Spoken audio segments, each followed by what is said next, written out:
বড় যন্ত্রণায় আছি কাপড় চোপড় নিয়ে। এই যে একটু রোদ উঠছে তাই কাপড় চোপড় শুকা দিব, এই জন্য বাইরের থেকে দেখে গেলাম। আর গতকাল রাতে কাপড় চোপড় ধুই এই তো ফ্যানের নিচে এভাবে শুকা দিয়ে রাখছিলাম। তাই এখন যেগুলা হালকা হালকা ভিজে আছে সেইগুলা দিতে যাব বাইরে। তার আগে এই যে 3টা পাপোশও সাথে ধুয়ে দিয়েছিলাম পানি ঝরানোর জন্য, এখন এই তো আমি নিয়ে যাচ্ছি শুকা দেওয়ার জন্য।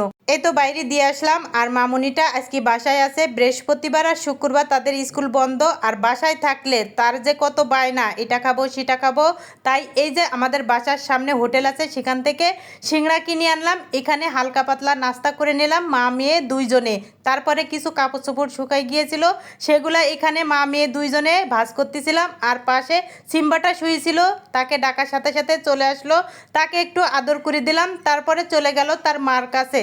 এই তো আলু পেঁয়াজ রাখার র্যাকের ভিতরে তারা শিশু করে দিয়েছিল, তাই র্যাকসিনটা ধুই এই যে শুকা দিয়ে এখন আমি আলু পেঁয়াজগুলা সুন্দর করে রেখে দিলাম। আর দুপুরে কি কি রান্না করব সেগুলা আমি ফ্রিজ থেকে বের করে নিয়ে নিয়েছি। ভিডিও ভালো লাগলে পেজ ফলো করবেন, চ্যানেল সাবস্ক্রাইব করবেন। বিদায়।